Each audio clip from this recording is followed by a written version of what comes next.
utiliser tes propres IA et tes propres agences sur ton ordinateur ou tes serveurs. C'est ce qu'on va voir aujourd'hui.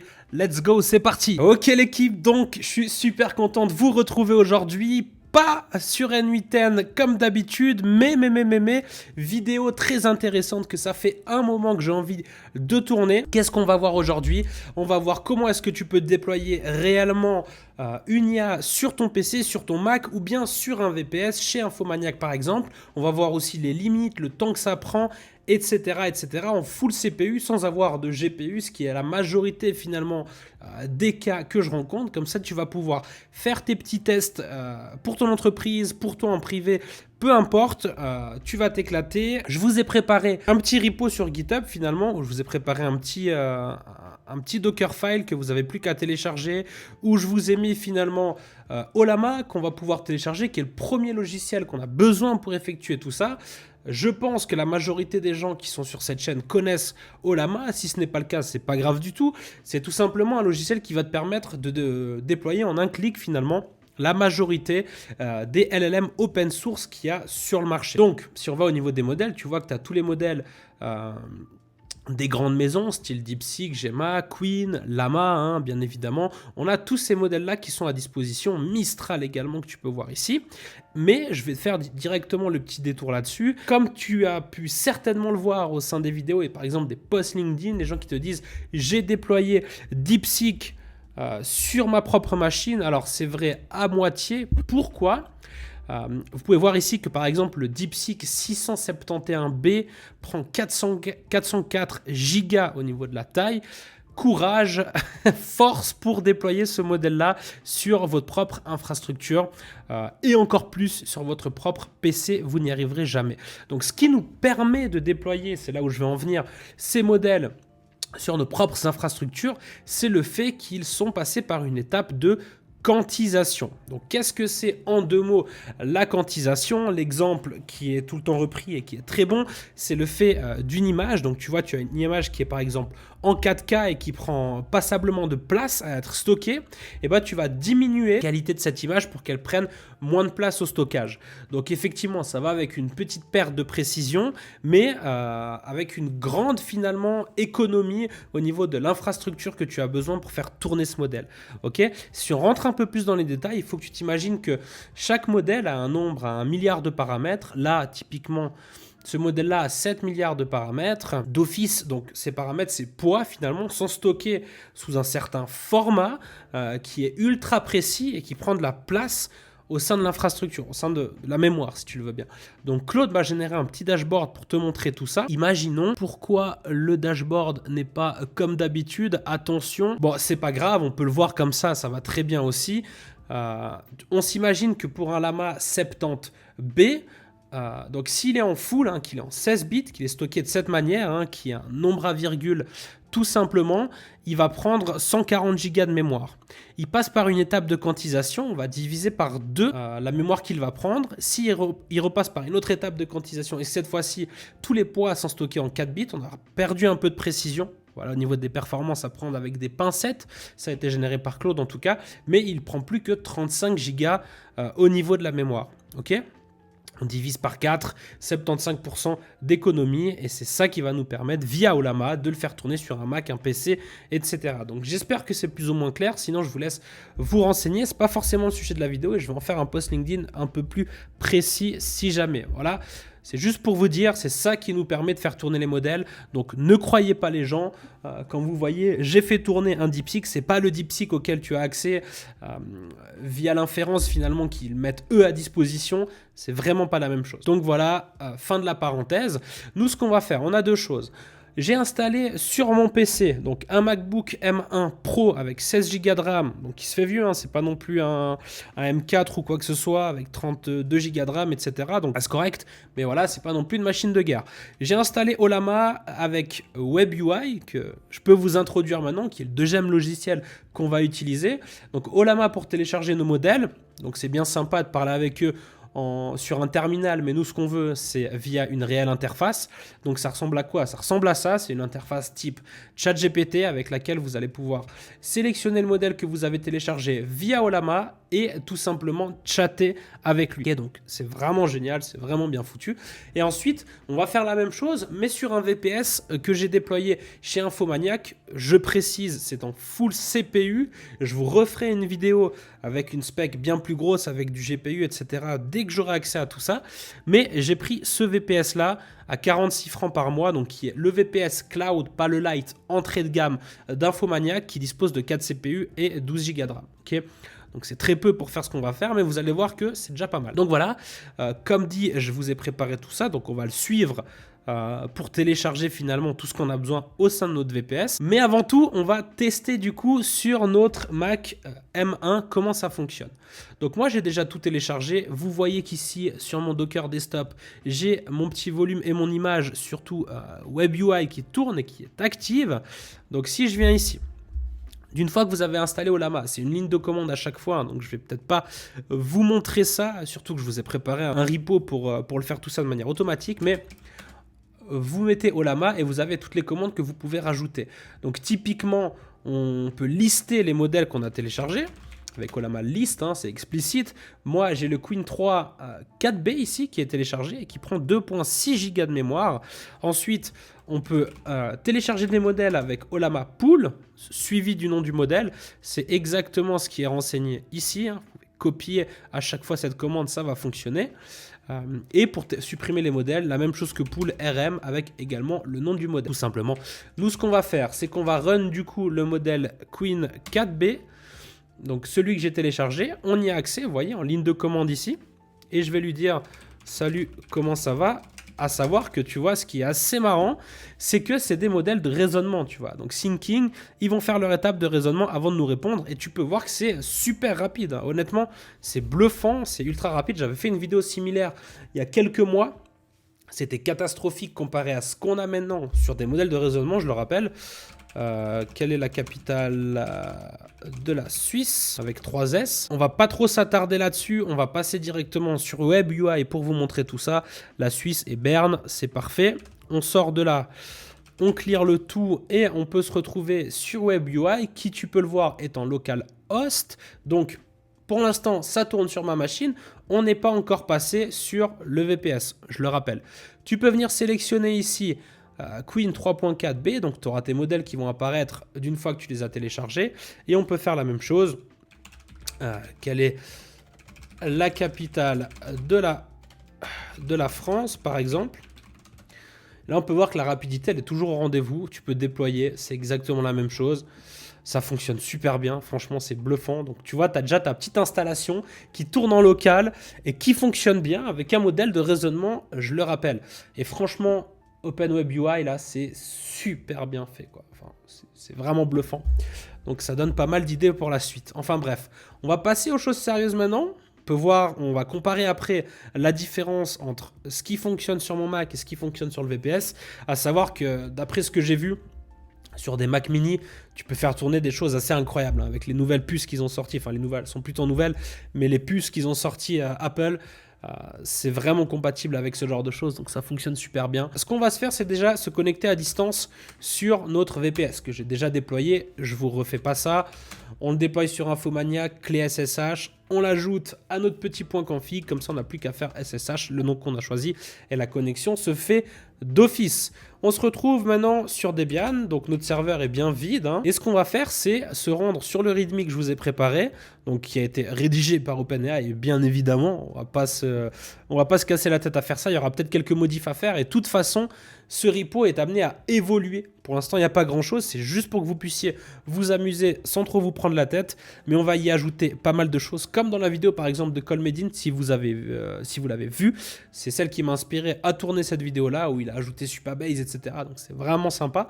Nous, on commence petit pour pas vous perdre, donc vous avez toutes les lignes de commande ici à ajouter. On va commencer par la première, on va update le tout, donc vous avez qu'à la copier, venir ici, la coller, démarrer le tout, et là vous attendez, ça va prendre un peu de temps, pas du tout, on installe les paquets qu'on a besoin, tac, c'était déjà tout installé certainement. On vient ici, on copie le curl pour notre petit Docker. Ouais, voilà, il n'était pas supprimé, c'est pas grave. On va faire les étapes quand même avec vous pour que vous voyez le tout. Donc je passe un peu rapidement, hein. Je fais que copier finalement les commandes qu'il y a ici. Vous pouvez passer par ces étapes-là, ça fonctionnera. Ensuite, on vient update tout ça. Tac, tac, tac, c'est OK. Moi, j'avais juste fait en amont ces étapes-là et tout supprimé, mais j'avais mal supprimé le tout, hein. On peut s'en rendre compte. Donc c'est pas très grave. On va passer finalement ce petit progrès. Une fois que c'est à 100%, je vous reprends. Voilà, c'est à 100%. Donc cette commande-là est prête. On va passer à celle-ci. Tac, on se perd au niveau des écrans. Magnifique. Et on va essayer de lancer une commande de test à Docker avec ce petit Hello World. Ça ne va pas fonctionner comme ça. Il faut passer en sudo. D'ailleurs, je pourrais rajouter la commande pour bypass le sudo. Mais bon, bref. Hello from Docker, ça fonctionne, tout est bon. On clear notre terminal et tout est propre, on peut continuer. Donc qu'est-ce qu'on doit faire maintenant? On va pouvoir git clone finalement mon repo. Vous prenez la commande ici, on va git clone le repo. Donc c'est pulpyfd. On clone le tout, on a un dossier EAStack qui s'est créé. Donc dedans, rien de bien spécial. Qu'est-ce que j'ai fait? Pardon. On a juste notre caddy file, donc qui va nous permettre de passer en HTTPS, finalement, de router les ports qui sont ouverts en HTTPS, pour rester simple. On a notre readme et on a le Docker Compose. Docker Compose, si on le cat, donc le but, c'est pas non plus de passer trop de temps là-dessus. J'ai exprès fait tout ça pour les gens d'entre vous qui ne sont pas trop techniques. Vous avez juste à faire la commande que je vous ai montrée. Vous installez Ollama, on va installer WebUI, on va installer Caddy qui va nous permettre de faire ce que je vous ai dit. Si on regarde au niveau des dossiers de config en faisant LA, on a notre petit .env ici qui est un exemple du .env que vous devez mettre pour remplacer les variables qu'on a ici. Vous voyez qu'on a des variables ici globales, on va pouvoir les remplacer par ce qui se passe au niveau du .env. Donc si on retourne ici, on a la petite commande qui nous permet de dupliquer le modèle de test en .env final, hein, si je puis dire. Maintenant, on a notre .env qui a apparu ici. Ce qu'on va faire, c'est qu'on va rentrer à l'intérieur de ce .env, sudo nano, et on peut ajouter du coup un email. Donc important, ça va vous permettre de recevoir s'il y a des problèmes au niveau de votre certificat. On a le domaine WebUI, donc moi, c'est webui@futurdigital-n8n.ch. Donc ça, vous le configurez au niveau du DNS hein, sur votre VPS directement. Vous ajoutez pardon, qu'est-ce que j'ai fait? C'est une connerie monumentale. Difficile de parler et d'exécuter, mais voilà, c'est fait. Je disais, vous les ajoutez par exemple sur Infomaniac. Je peux vous montrer très certainement domaines qui sont liés à ce niveau-là. Donc vous pouvez lier un domaine. Si vous avez un domaine principal, vous avez qu'à ajouter le nom de domaine secondaire et ça se fait de manière automatique. Ok, donc ça c'est cool. On peut revenir à nos moutons. On en était où? Ici, donc ollama.futurdigital-n8n.ch et le domaine N8N. Donc ça, c'est votre instance N8N que vous avez très certainement déployé par vous-même. Si ce n'est pas le cas, je vous le conseille. J'ai une vidéo dans notre communauté qui l'explique et tout ça se retrouvera bien évidemment aussi dans notre communauté. Le petit lien en description, tu n'hésites pas. Tu cliques et tu viens. On se marre bien. 4 vidéos par semaine, un live hebdo, des experts, enfin bref. Il y a tout ce que tu as envie. Donc si tu veux progresser, c'est le bon endroit. CTRL X pour enregistrer. Y pour confirmer, Enter pour sortir, notre .env est prêt à être utilisé. On a déjà quasi terminé l'installation, rendez-vous compte. Ensuite, on va pouvoir démarrer nos Docker. Hein. Donc sudo docker compose up-d. Et là, pooling. Si vous n'êtes pas connecté à Docker, il faudra faire une connexion générée au niveau du Docker Hub, un token, et l'effectuer. Donc, peut-être pas pour les premières fois, mais ça va vite arriver. Donc si je vous dis ça, c'est que moi ça m'est arrivé assez rapidement en faisant les tests pour la vidéo. Donc voilà, si jamais, je vous laisse vous renseigner également, c'est pas le sujet de la vidéo. Vous voyez qu'il y a le Docker Ollama qui est en train de se créer, le Web UI également et le Caddy qui est déjà tout prêt. Donc en fait, on a quasiment tout qui est prêt. On va pouvoir accéder à Web UI via l'URL qu'on a décidé en HTTPS. Ollama, on va pouvoir également y accéder sur N8N. Donc ça, c'est assez incroyable. On va pouvoir créer un agent, lui mettre un nœud Ollama au niveau du cerveau et lui passer le modèle qu'on aura déployé. Et comme ça, on aura quelque chose, une infrastructure qui est vraiment maîtrisée sur nos serveurs. Rien ne sort, rien n'est envoyé. Toutes les datas sont chez nous. Donc ça, c'est un peu ce que tout le monde recherche. Et c'est actuellement possible. Donc c'est vraiment génial. Je vous laisse expérimenter tout ça. J'ai bientôt fini de meubler. Tout a été créé. C'est démarré. C'est tout bon. C'est magnifique. On attend une petite minute parce que certainement que le Web UI n'est pas encore disponible. Il faut attendre une petite minute. En attendant, je peux vous montrer ici si on branche notre agent à Ollama Chat Model. J'ai mon account ici qui est à ce niveau-là. Vous savez quoi? On va supprimer cette connexion, on va en faire une nouvelle. La seule chose que vous avez besoin de faire, c'est de venir rentrer l'URL à laquelle vous avez renseigné finalement ce que vous avez renseigné au niveau de votre point env. Vous sauvegardez le tout. La connexion est successful. Et là, vous avez pas de data parce qu'effectivement, aucun modèle n'est encore créé au niveau du VPS. Par contre, maintenant, très certainement que Web UI est accessible, magnifique. Vous voyez que je suis vraiment sur mon nom de domaine, hein. Je ne suis pas sur localhost ou bien quoi que ce soit. Ça, c'est encore une fois sur le VPS chez Infomaniac. On démarre le tout, on choisit un nom d'utilisateur, le bon vieux Polpi, on se choisit un petit mail des familles, on se met un petit mot de passe comme ceci, on s'enregistre et paf, on est à l'intérieur. Et là, c'est génial. Pas encore de modèle, mais attention, les choses sérieuses vont commencer. On passe finalement, donc là on est dans notre VPS Infomaniac. Vous voyez bien que si je mets Ollama, c'est mieux. Ici, il n'y a rien qui se passe. Pourquoi? Parce qu'on n'est pas dans le container. Donc toutes les modifications qu'on va faire, on ne le fait pas au sein du VPS, on le fait à l'intérieur du container Docker. C'est exactement tout le but. Mais si on se rend ici, je vous ai mis une petite ligne de commande qui permet de ne pas avoir besoin de rentrer dans le container pour exécuter la commande, mais vous tapez ça directement et c'est le même schéma pour toutes les commandes que vous pouvez taper. Vous changez juste la fin. Si je viens ici, tac, vous voyez ici qu'on va pas, pour le VPS, on va pas prendre le 4B, mais on va prendre celui-là qui est en dessous. Sauf erreur de ma part, c'est le 1.7B. Je vais juste quand même vérifier qu'il est plus petit. Donc vous voyez déjà qu'on doit baisser un peu le standing. C'est le 3.2.1.7B. 3.2.1.7B. C'est magnifique. Donc là, ah pardon mince. Vous voyez déjà là, je vois qu'il faut que j'enlève la version, c'est obsolète. Enfin bref, je le ferai. C'est pas le sujet. Sudo, voilà. Faut vraiment que je fasse cette commande pour pouvoir enlever ce sudo. J'y penserai. Vous voyez que le modèle se télécharge assez rapidement.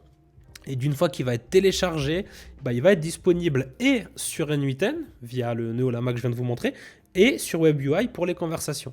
Donc là, on est en success. On va clear le tout encore une fois. On vient sur le Web UI, donc Futur Digital. On sélectionne un modèle et il est disponible. Donc là, on peut déjà chatter avec notre modèle. On peut essayer, hein. Comme ça, on va voir la rapidité. Alors, et hop là. Hello, comment vas-tu? Oula, ça va mal. Voilà. Tac, combien de temps de vidéo? 21 minutes. J'espère vous faire une vidéo en moins de 30 minutes. Vous voyez, c'est déjà un peu plus lent, hein. Ça fonctionne bien. Ça nous fait notre syncing, mais c'est un petit peu plus lent. Si je vous remontre comme ça, vous avez le comparatif. Là, je suis sur mon Mac avec un modèle plus grand, hein, 4B. On peut voir que le syncing ici, quand il va apparaître, sera beaucoup plus rapide, hein. Ah ouais, je pense que c'est 2 fois plus rapide. Aïe. Acheter un Mac, c'est important. Enfin bref, c'était juste pour vous montrer le comparatif. On va quitter, sinon je vais m'emmêler les pinceaux. Mais enfin bref, ça fonctionne, tout fonctionne bien. On va dire quelle est la capitale de l'Allemagne. J'ai vraiment pas d'inspiration pour lui poser des questions, mais ça fait l'affaire. Donc vous voyez, là il fait son thinking, encore une fois. C'est quand même sacrément génial d'avoir déjà ça. Oh là là. J'en rêve, c'est vraiment cool. C'est vraiment cool et ça va pouvoir amener énormément de valeur aux entreprises, aux petites PME avec lesquelles on bosse, donc c'est assez cool. La capitale Allemagne et Berlin, enfin bref, ça fonctionne. Maintenant, on va essayer une autre chose. Donc on va vouloir venir communiquer avec un agent sur N8N. Quel est l'intérêt? Tu peux développer ton agent, lui rajouter des outils, tout le principe d'un agent, une mémoire, et venir chatter avec directement via ton UI que tu as déployé sur OpenWebUI. Donc vraiment, tu as un truc cloisonné, fermé, tout est maîtrisé, encore une fois, et c'est assez incroyable. Donc on sélectionne le chat ici, et ça c'est possible, c'est possible plus facilement en partie, encore une fois, grâce à Colmedin qui nous a développé une petite fonction sympathique. Donc vous cliquez sur votre tête. Alors attendez, j'enlève juste ça. Vous cliquez sur votre tête, vous venez dans panneau d'administration. Là, vous avez fonction. Vous pouvez venir trouver une fonction à ce niveau-là. Vous créez un compte si ce n'est pas fait. Vous venez sur See All pour les nouvelles fonctions. Et là, vous avez N8N Pipe. Donc N8N Pipeline, qui c'est qui a fait ça? Ouh là là là là, il y a la concurrence. Donc là, ça a été fait par Colmedin. Mais, tu sais quoi? Je sais pas, est-ce que je m'embarque là-dedans? Parce que j'ai eu quelques problèmes. Ça fonctionnait pas super bien sur ma configuration. Donc je dis pas que c'est ça qui est mal fait. C'est peut-être ma config qui va pas. Mais tu sais quoi? On va essayer l'autre. Je vais juste voir à quoi elle ressemble. N8N Pipeline. Interacting, communication, 8, configurer, support dynamique, message. Bon, tu sais quoi? On va tester. On prend pas de risque. Vous avez juste à get. Et ça, c'est... Ouais, non, ça a été fait par quelqu'un d'autre. Vous mettez ici l'URL. Encore une fois, l'URL de votre instance OpenWebUI. On importe le tout. Et là, vous avez le code, du coup, en Python qui a été fait pour la fonction.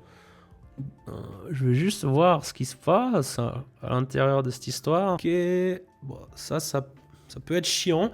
On verra, parce qu'on va pas commencer... Alors attends, on va juste enregistrer, confirmer et essayer tout ça. Oh mince. J'ai oublié de vous montrer. Ça doit être obligatoire de toute façon, comme dans l'autre. Voilà, ici.